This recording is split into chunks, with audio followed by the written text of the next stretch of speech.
പിന്നെ എന്റെ എല്ലാ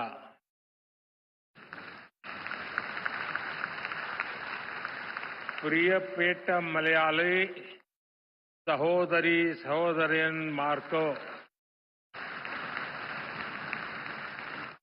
എന്റെ വിനീതമായ നമസ്കാരം.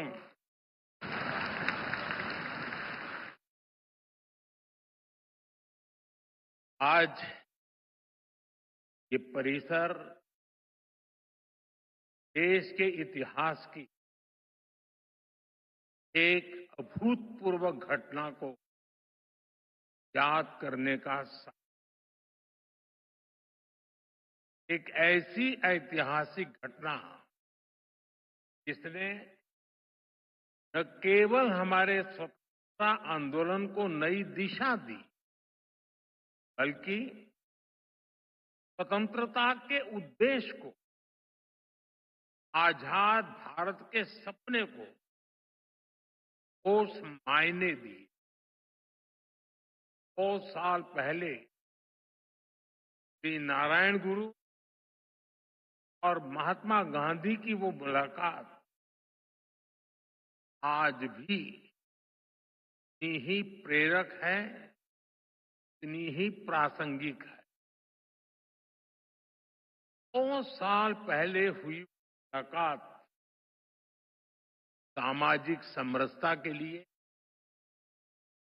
विकसित भारत के सामूहिक लक्ष्यों के लिए आज भी जाके बड़े स्रोत रख है.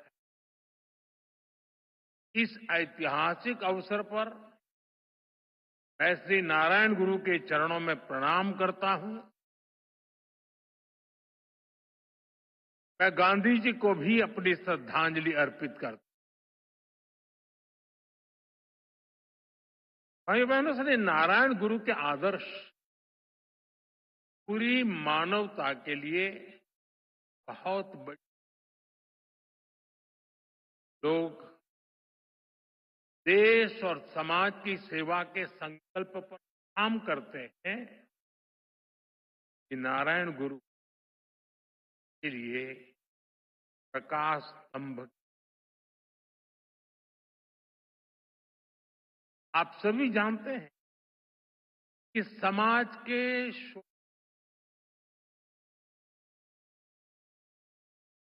तेरा किस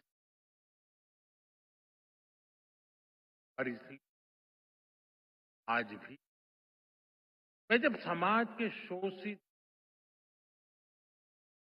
बड़े निर्णय लेता है, देव को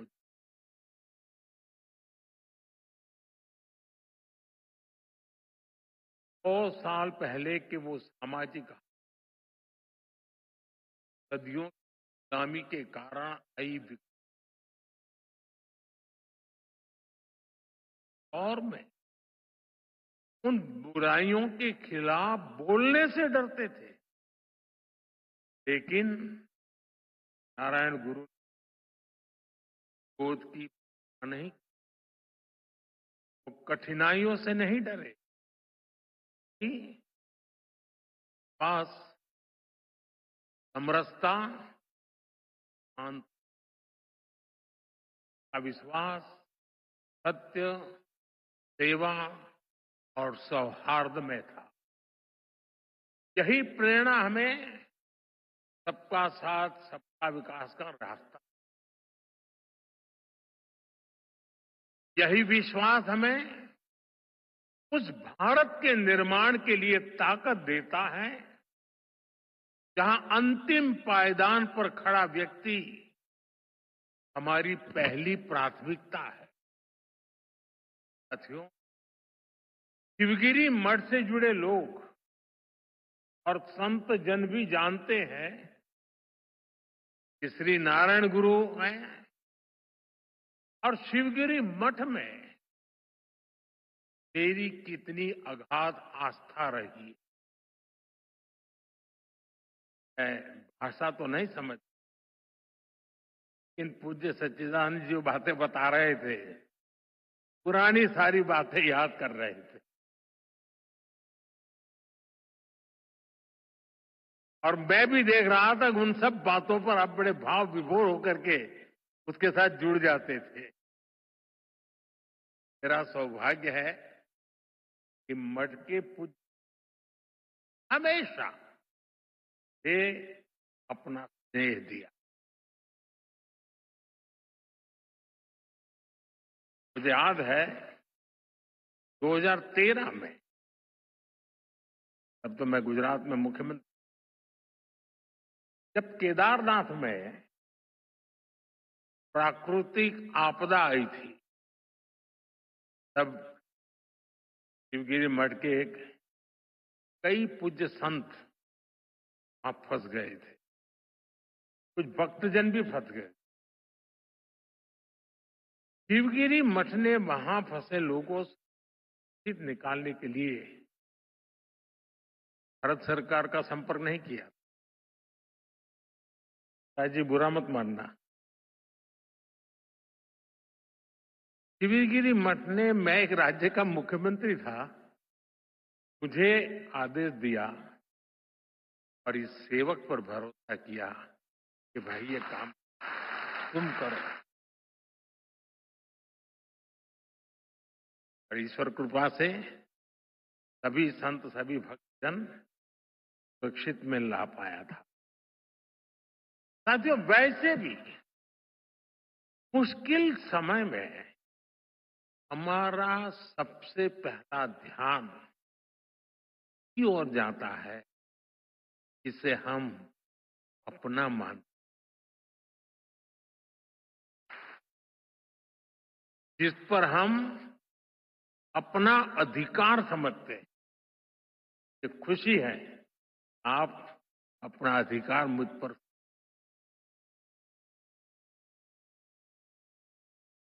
शिवगिरी मठ के संतों के इन अपनेपन से ज्यादा आत्मिक सुख की बात मेरे लिए और क्या हो। मेरा आप सबसे एक रिश्ता काशी का भी है। कला को सदियों से दक्षिण की काशी भी कहा जाता है, और काशी चाहे उत्तर की हो या दक्षिण की, मेरे लिए हर काशी मेरी काशी ही है। साथियों, मुझे भारत की आध्यात्मिक परंपरा, ऋषियों मुनियों की विरासत, उसे करीब से जानने और जीने का सौभाग्य मिला। भारत की ये विशेषता है, देश जब भी मुश्किलों के भंवर में फंसता है, कोई न कोई महान विभूति देश के किसी कोने में जन्म लेकर समाज को नई दिशा दिखाती। कोई समाज के आध्यात्मिक उत्थान के लिए काम करता है, कोई सामाजिक क्षेत्र में समाज सुधारों को गति देता है। श्री नारायण गुरु ऐसे ही महान संत थे। निवृत्ति पंचकम और आत्मोपदेश शतकम जैसी उनकी रचनाएं अद्वैत और अध्यात्म के किसी स्टूडेंट के लिए गाइड की तरह है। साथियों, योग और वेदांत, साधना और मुक्ति नारायण गुरु के मुख्य विषय थे, लेकिन वो जानते थे कि कुरीतियों में फंसे समाज का आध्यात्मिक उत्थान के सामाजिक उत्थान से ही संभव होगा।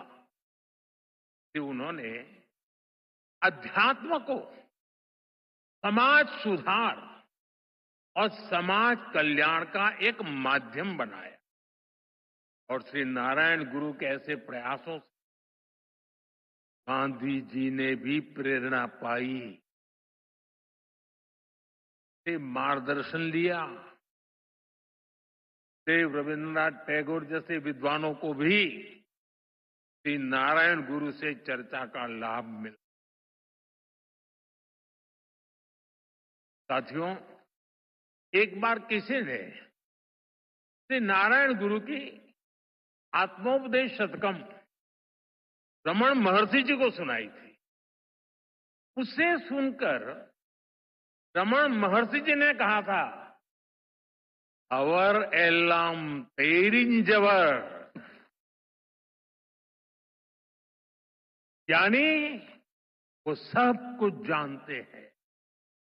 और उस दौर में जब विदेशी विचारों के प्रभाव में भारत की सभ्यता, संस्कृति और दर्शन को नीचा दिखाने के षड्यंत्र हो रहे थे, श्री नारायण गुरु ने हमें ये एहसास कराया कि कमी हमारी मूल परंपरा में नहीं, हमें अपने आध्यात्म को सही अर्थों में आत्मसात करने की जरूरत है। हम नर में श्री नारायण को, शिव में शिव को देखने वाले लोग हैं। हम द्वैत में अद्वैत को देखते हैं, भेद में भी अभेद देखते हैं, हम विविधता में भी एकता देखते हैं। साथियों, आप सभी जानते हैं, श्री नारायण गुरु का मंत्र था, ओरु जाति, ओरु मतम, ओरु देवम, मनुष्यनु।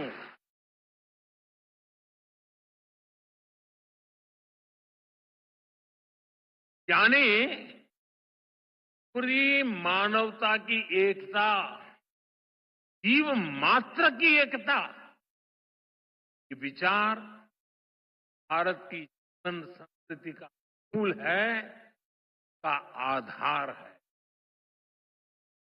आज भारत उस विचार को विश्व कल्याण की भावना से विस्तार दे रहा है। अब देखिए, अभी हाल ही में हमने विश्व योग दिवस मनाया। बार योग दिवस की थीम थी, yoga for one earth one health, यानी एक धरती एक स्वास्थ्य। इसके पहले भी भारत ने विज्ञान के लिए वन वर्ल्ड वन हेल्थ जैसे इनिशिएटिव शुरू। आज भारत सस्टेनेबल डेवलपमेंट की दिशा में वन सन, वन अर्थ, वन ग्रिड जैसे ग्लोबल मूवमेंट को भी लीड कर रहा है। याद होगा 2023 में भारत ने जब G20 समिट को होस्ट किया था, हमने उसकी भी थीम रखी थी, one earth, one family, one future. हमारे इन प्रयासों में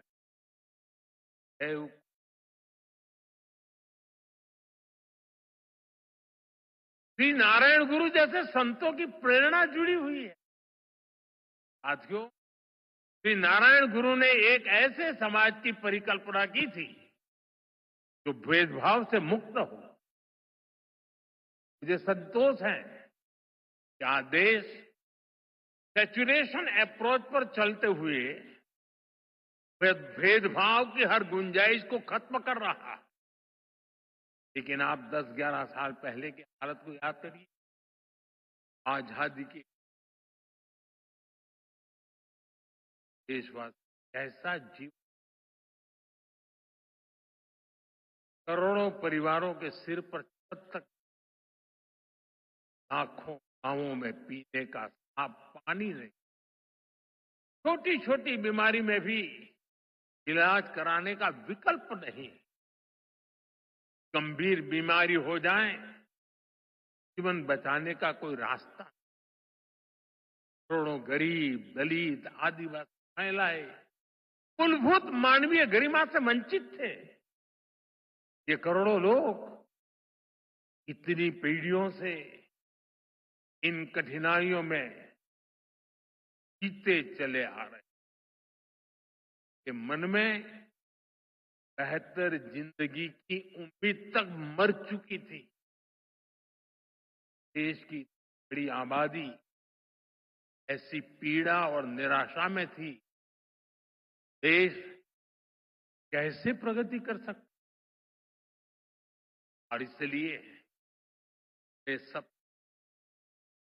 संवेदनशीलता को सरकार की सोच में डाला। हमने सेवा को संकल्प बनाया। इसी का परिणाम है हम पीएम आवास योजना के तहत करोड़ों गरीब, दलित, पीड़ित, शोषित, वंचित परिवारों को पक्के घर दे पाए। हमारा लक्ष्य हर गरीब को पक्का घर देने का है। ये घर केवल ईंट सीमेंट का ढांचा नहीं होता, में घर की संकल्पना होती है, तमाम जरूरी सुविधाएं होती। 8 दीवारों वाली इमारत नहीं देते, कल्प में बदलने वाला घर देते। इसलिए पीएम आवास योजना के घरों में गैस, बिजली, शौचालय जैसी हर सुविधा सुनिश्चित की। जल जीवन मिशन के तहत हर घर तक पानी पहुंचाया जाए। ऐसे आदिवासी इलाकों में जहां कभी सरकार पहुंची ही नहीं, आज वहां विकास की गारंटी पहुंच। आदिवासियों में, उसमें भी जो अति पिछड़े आदिवासी के लिए पीएम जनमन योजना शुरू। आज इतने ही इलाकों की तस्वीर बदल का परिणाम यह है कि समाज में अंतिम पायदान पर खड़े व्यक्ति में भी नई उम्मीद न केवल अपना जीवन बदल रहा है, बल्कि वो राष्ट्र निर्माण में भी अपनी मजबूती का दिख रहा है। श्री नारायण गुरु ने हमेशा महिला सशक्तिकरण पर जोर दिया। हमारी सरकार भी वुमेन लेड डेवलपमेंट के मंत्र के साथ आगे बढ़ रही है। हमारे देश में आजादी के साल बाद ऐसे कई क्षेत्र थे जिनमें महिलाओं की एंट्री ही बैन थी। इन प्रतिबंधों को हटाया, नए नए क्षेत्रों में महिलाओं को हार मिले। आज स्पोर्ट्स से लेकर स्पेस तक हर फील्ड में बेटियां देश का नाम रोशन। आज समाज का हर वर्ग, हर तबका एक आत्मविश्वास के साथ विकसित भारत के सपने को अपना योगदान दे रहा है। स्वच्छ भारत मिशन, पर्यावरण से जुड़े अभियान, अमृत सरोवर का निर्माण, मिलेट्स को लेकर जागरूकता जैसे अभियान, हम जन भागीदारी की भावना से आगे बढ़ रहे हैं। 140 करोड़ देशवासियों की ताकत से आगे बढ़ रहे हैं। साथियों, श्री नारायण गुरु कहते थे, विद्या कौन प्रबुद्धर आऊ का, संगठना कौन सक्तर आऊ का, प्रयत्नम कौन संपन्नार आऊ का। यानी alignment through education, strength through organisation, prosperity through industry. ने खुद भी इनको साकार करने के लिए महत्वपूर्ण संस्थाओं की नींव रखी। शिवगिरी में ही गुरुजी ने शारदा मठ की स्थापना की थी। मां सरस्वती को समर्पित ये मठ का संदेश है कि शिक्षा ही वंचितों के लिए उत्थान और मुक्ति का माध्यम बनेगी। मुझे खुशी है कि गुरुदेव के उन प्रयासों का आज भी लगातार विस्तार हो रहा है। देश के कितने ही शहरों में गुरुदेव सेंटर्स और श्री नारायण कल्चरल मिशन मानव हित में काम कर रहे हैं। साथियों, शिक्षा, गठन और औद्योगिक प्रगति से समाज कल्याण के इस विजन की स्पष्ट छाप आज हम देश की नीतियों निर्णयों में भी देख सकते हैं। हमने इनके दशक बाद, कितने दशक देश में नई एजुकेशन पॉलिसी लागू की। नई एजुकेशन पॉलिसी न केवल शिक्षा को आधुनिक और समावेशी बनाती है, बल्कि मातृभाषा में पढ़ाई को भी बढ़ावा देती है। इसका सबसे बड़ा लाभ पिछड़े और वंचित तबके को ही हो रहा। साथियों, हमने पिछले एक दशक में देश में इतनी बड़ी संख्या में नई आईआईटी, आईआईएम, एम्स जैसे संस्थान खोले हैं। ये आजादी के बाद 8 वर्ष। इसके कारण आज उच्च शिक्षा में गरीब और वंचित युवाओं के लिए नए अवसर खुले। बीते 10 साल में आदिवासी इलाकों में 400 से ज्यादा एकलव्य आवासीय स्कूल खुले गए, जो जनजातीय समाज कई पीढ़ियों से शिक्षा से वंचित थे। बच्चे आगे बढ़े,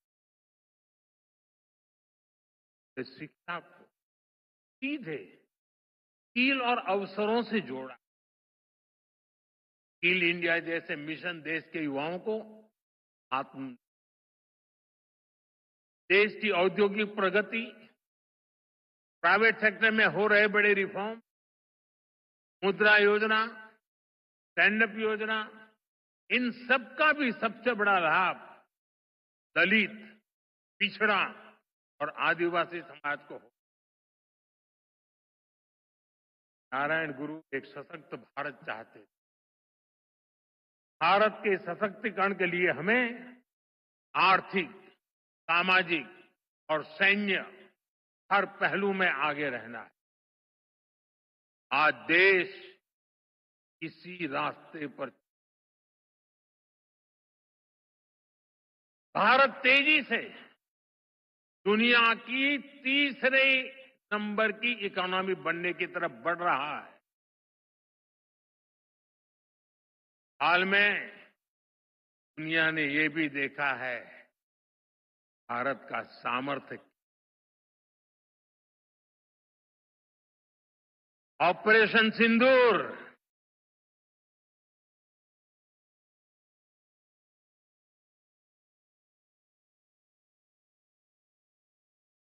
ऑपरेशन सिंदूर आतंकवाद के खिलाफ भारत की कठोर नीति को दुनिया के सामने एकदम स्पष्ट कर दिया है। हमने दिखा दिया है कि भारतीयों का खून बहाने वाले आतंकियों के लिए कोई भी ठिकाना सुरक्षित नहीं है।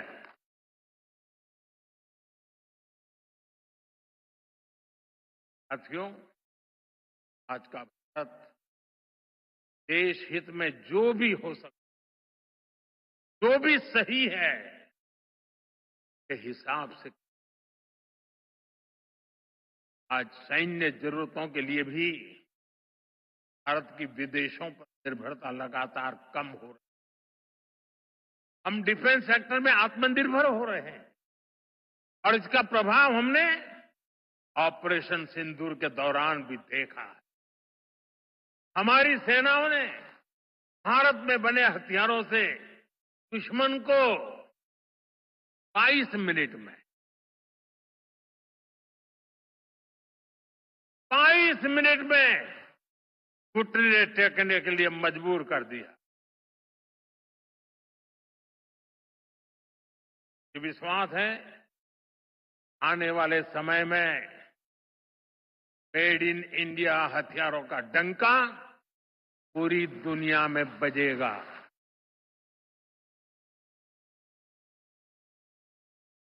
साथियों, देश के संकल्पों को पूरा करने के लिए हमें नारायण गुरु की शिक्षाओं को जन जन तक पहुंच। हमारी सरकार भी इस दिशा में सक्रियता के साथ।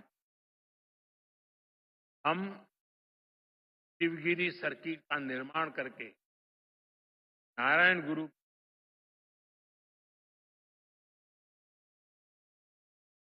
ये विश्वास है कि आशीर्वाद की शिक्षाएं अमृतकाल की हमारी यात्रा में देश को रास्ता दिखाती रहे। हम सब एक साथ मिलकर विकसित भारत के सपने को पूरा करेंगे। श्री नारायण गुरु का आशीर्वाद हम सभी पर बना रहे, इसी कामना के साथ मैं शिवगिरी मठ के सभी संतों को फिर से नमन करता हूं। आप सबका बहुत बहुत धन्यवाद। नमस्कार।